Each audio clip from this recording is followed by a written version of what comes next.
शहर पे कब्जे होने दें, शहर में चारों तरफ इस प्रकार के कब्जे करने दें उन्हें, शहर पे चारों तरफ इस प्रकार के अवैध काम बनाकर और शहर को चारों तरफ से इस प्रकार का वातावरण बनाना की जो प्रयास कर रहे हैं कि जिससे शहर के पुराने बाशिंदे, बहुसंख्य समाज और सनातनी शहर छोड़कर चले जाएं।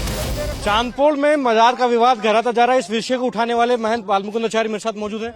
महाराज, क्या विवाद था? आप दलबल के साथ पहुंचे थे, जिस पर कांग्रेस विधायक लगातार कह रहे हैं कि ये तरीका ठीक नहीं है।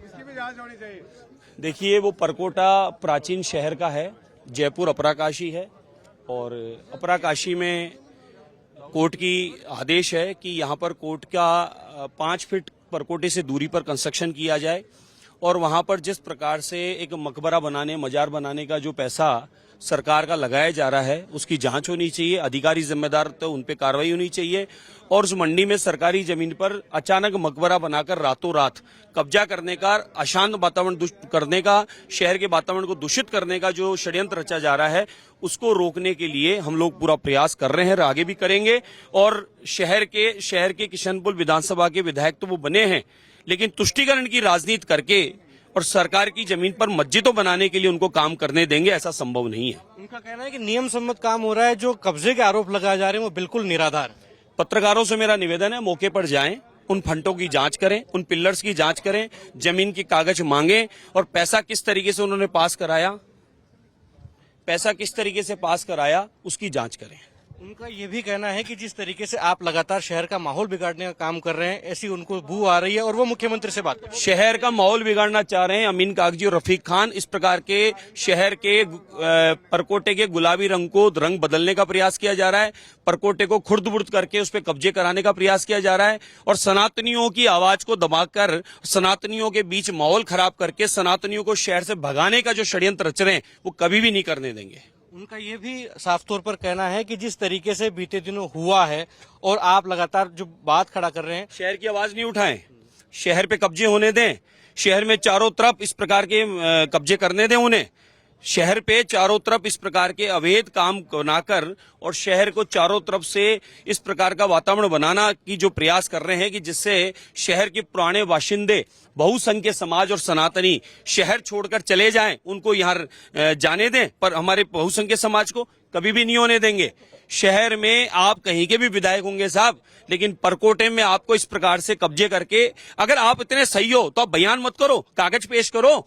बयानबाजी वो कर रहा है जो झूठा है, बयान आप कर रहे हो बार बार। मैंने तो कल से एक ही किसी को नहीं दिया जवाब, आप ही जाके मीडिया में दे रहे हो, पुलिस के जा रहे हो। क्यों? आपको पता चल गया कि आप जो फर्जीवाड़ा कर रहे थे, 20 लाख रुपए नगर निगम के अधिकारियों को प्रेशर देकर आप जो मजार बनवा रहे थे उस पर अब रोक लग गई, सबको सामने बात आ गई, इसलिए आप इधर उधर भागते फिर रहे हैं, बयान देते फिर रहे हैं, आपकी पकड़ी गई चोरी। उनका कहना है कि आपके साथ बदतमीजी हो सकती थी, इसलिए उनको वहां पहुंचना पड़ा। हाँ, मुझे खतरा है।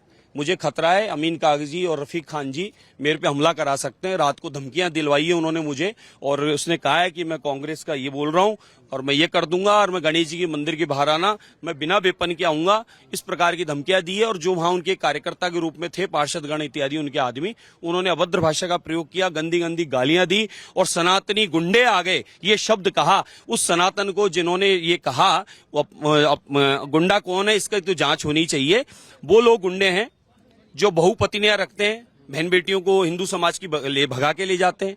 वो लोग गुंडे हैं सरकारी जमीनों पर कब्जा कराते हैं। वो लोग गुंडे हैं जो सनातनियों के बीच में इस प्रकार की गतिविधियां करके अशांत बनाकर और वहां पर जिंदा जानवर काटना, हांडियां चढ़ाना, टेंट गाड़कर रोड को रोक देना, इस प्रकार की हरकतें करते हैं। तो ये इसकी तुलना होनी चाहिए। सनातनी वो है जो विश्व के लिए मनोकाम प्रार्थना करते हैं, विश्व के बंधु और विश्व गुरु के रूप में देखे जाते हैं और सर्वे भवन्तु सुखिनः की कामना करते हैं, वो सनातनी होते हैं। एक ठोस आरोप और लगाया, उनका कहना है कि आप बालमुकुंदाचार्य कब बन गए, इस पर जांच होनी चाहिए, क्योंकि वो तो संजय शर्मा थे। मेरी पहले बात तो अमीन कागजी से पूछिए, आप खुद मेरे मंदिर क्यों आते थे, और मेरे मंदिर आज के 18-20 साल पहले आप खुद क्यों आते थे। उनसे ये भी पूछिए कि आप खुद मंदिर 20-25 साल पहले आते थे और आप मुझसे पूछते थे कि महाराज मेरे भी कोई राजनीतिक योग है कि नहीं है, कब बनेगा बताओ। पहली बात। दूसरी बात, मैं 5 पीढ़ियों से मंदिर का पुजारी हूं। आमेर रियासत कालीन प्राचीन धर्म स्थलों का हम लोग परंपरागत पूजा पाठी है। रही बात नाम की, नाम तो कितने किस प्रकार के होते हैं, लेकिन मेरा जो प्रचलित नाम है, मेरे डॉक्यूमेंटली नाम है, वो नाम से मुझे सब जानते हैं और ये सबको पता है कि मैं धर्माचार्य हूं और पीढ़ियों से मुझे जानते हैं सब, किस पीढ़ी से, किस परंपरा से, किस परिवार से मैं आता हूं और मेरा धर्म कार्य क्या है। लेकिन अमीन कागजी की फाइल तो हम खोल देंगे अब कि आपने किस प्रकार से हिंदू बहन बेटियों को गुमराह करके आपने किस प्रकार से क्या काम किए, जमीनों के क्या काम आपने किए थे, सांगाने में कितने लोग आपसे पीड़ित हैं, सारी चीजें हम निकाल देंगे। लेकिन आप जवाब ये दीजिए कि सरकार की जमीनों पर सरकारी पैसे पर आप ये इस प्रकार की मीनारें बनवाने का जो काम कर रहे हैं, अवैध अतिक्रमण है। बिल्कुल है। घाट गेट जयपुर में परकोटे पर ये देखिए अतिक्रमण है। ये चार दरवाजे पर ये इस प्रकार के ये है, ये 4 दरवाजे पर ये देख लीजिए, ये 4 दरवाजे पर देख लीजिए, ये बन गए। देखो ये अनगिनत मीनारें चारों तरफ, ये देख लीजिए 4 दरवाजे पर ये बन गया हरा मीनार, इधर बन गया, इधर देख लीजिए 4 दरवाजे पर कागजी करेंगे, मुख्यमंत्री से जांच करवाएंगे वो, और आप उन पर जो आरोप लगा रहे हैं, जांच करवाऊंगा मैं कि वो सरकारी पैसे का उन्होंने दुरुपयोग कैसे किया। 20 लाख रुपए का नगर निगम के अधिकारियों पे प्रेशर देकर उन्होंने वो बिल्डिंग बनवाने का काम कैसे किया और वहां पर रातों रात पुराने परकोटे को तोड़कर उसमें उन्होंने सरिये डालकर छत भरने की जो योजना बनाई वो कैसे किया। बातचीत के लिए शुक्रिया। तो ये महंत बालमुकुंद आचार्य हैं जो कि कह रहे हैं कि जिस प्रकार से अमीन कागजी निराधार आरोप लगा रहे हैं उसकी जांच वो स्वयं कराएंगे और इस पूरे मामले में वो एक्सपोज हो गए, क्योंकि जिस प्रकार से निराधार आरोप लगाए जा रहे हैं और इनकी जो मंशा थी वो यही थी कि परकोटा क्षेत्र को नुकसान नहीं पहुंचाया जाए और अवैध अतिक्रमण मस्जिद और मजार के रूप में ना हो। कैमरा पर्सन दिनेश के साथ लखवीर सिंह शेखावत, टाइम्स नाउ जयपुर। जयपुर के परकोटा क्षेत्र के चांदपोल में हुए मजार विवाद के बाद 2 विधायक आमने सामने हो गए। हालांकि जिन विधायक की अनुशंसा पर यह पूरा निर्माण कार्य चल रहा था, ऐसे अमीन कागजी मेरे साथ बातचीत के लिए मौजूद हैं। कागजी साहब, क्या विवाद हुआ और क्यों इतना बवाल हो रहा है? देखिए, बवाल तो कुछ हो नहीं रहा। हमारा शहर तो ये पिंक सिटी है, ये पूरे विश्व में शांति का प्रतीक है जयपुर। यहाँ की जो गंगा जमनी तहजीब है, ये लोग क्या जाने यार यहाँ के कल्चर को। इसलिए भैया हम तो अमन के लोग हैं, शांति चाहते हैं। मैं इसीलिए गया था वहां कि भाई बाबा के साथ कोई अनहोनी नहीं हो जाए, इसलिए मेरे को जाना पड़ा। नहीं तो मैं तो सिस्टम का आदमी हूं, अगर मेरे को कोई बात करनी होगी तो सरकार के अधिकारियों से करूंगा, मैं क्यों जाऊंगा स्पॉट पे। अच्छी बात है थोड़ी है। आप कह रहे हैं कि बाबा के साथ अनहोनी ना हो जाए इसलिए आप गए थे, ऐसी नौबत क्यों आपको लगी और वो वहां क्यों पहुंचे थे? भाई इनका लोगों में विश्वास, जो लोगों को एक इनका जिस तरीके से बिहेवियर है, जरूरी नहीं कि हर जगह इनको झेल लिया जाए। कोई जरूरी है क्या? ये कोई डॉन तो है नहीं। और ये तो संजय शर्मा है, ये तो बालमुकुंद आचार्य कब बने, ये पद कब मिला, कैसे मिला, ये भी जांच करनी पड़ेगी। अब संजय शर्मा है तो संजय शर्मा कौन है? यही तो पता नहीं, मेरे को तो रात से ही पता चला है भाई कि ये संजय शर्मा किस अवतार में आ गए। इनके पूरी सरकार से भी बात करूंगा, सदन में भी बात करूंगा। नहीं, चूंकि इनकी पहचान ही धर्माचार्य के रूप में आप अगर कह रहे हैं कि ये संजय शर्मा है तो ये तो बहुत बड़ा विषय है। ही संजय शर्मा, ये संजय शर्मा ही है। और संजय शर्मा की क्या पहचान? अब पता ही नहीं, यही तो पूछना पड़ेगा भाई। इनके रिश्तेदारों ने ही बताया मुझे तो सुबह फोन करके, तो अब ये तो और जांच अब ये बताइएगा आप, चूंकि वो वहां पहुंचे थे, उन्होंने ये कहा कि बिना प्रशासनिक अनुमति के निर्माण कार्य किया जा रहा है और कब्जा करने की मानसिकता है। देखिए ऐसा है, इनका माइंडसेट हमेशा से ऐसा ही है।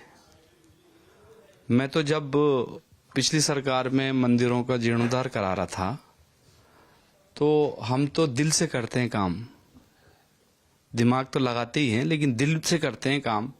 लोगों की आस्था का ध्यान रखना यह हमारा एक फर्ज है, क्योंकि हम यहाँ के जनप्रतिनिधि हैं।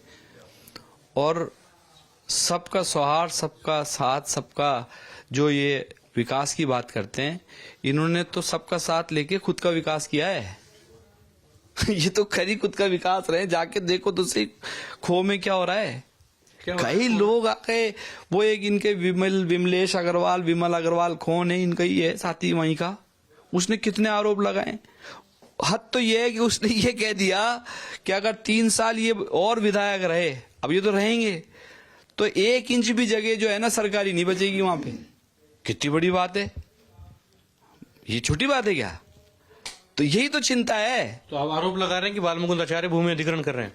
भाई इनके खुद के आदमी कह रहे हैं, मैं काहे को आरोप लगा रहा हूं। भास्कर में आई थी अभी 4 दिन पहले खबर, उसी को कोट कर रहा हूं मैं तो ऐसे थोड़ी चलेगा। कहीं तो अंकुश लगाए सरकार। भाई मुख्यमंत्री जी को संज्ञान लेना पड़ेगा, इसमें बुला के उनसे बात करनी पड़ेगी। मैं भी करूंगा, मुख्यमंत्री जी से आग्रह करेंगे, निवेदन करेंगे कि साहब हमारी जान को ये क्या बवाल पैदा कर दिया आपने, शहर को तो बचाओ। मैं एक बात बताता हूं, मैं उस सदन का विधायक हूं जिस सदन में ये हैं और मुझे बड़े आश्चर्य होता है कि जब ये शुरू के जब शपथ हुई हमारी, जब हम 2-3 बार जब हम मिले तो लोगों को मैंने पैर छूते हुए देखा इनके, कई लोग, कई विधायक। और अब उनसे बात करता हूं तो मैंने कहा यार तुमने पैर छूना ही बंद कर दिया। अरे कहीं करेंगे यार छोड़ने। तो इस तरह की बात आ गई। तो एक जो डेफिशिएंसी ऑफ योर क्रेडिट, कि जो आपके सम्मान में जो डेफिसिट होता है, वो भी एक जनप्रतिनिधि के लिए चैलेंजिंग होता है।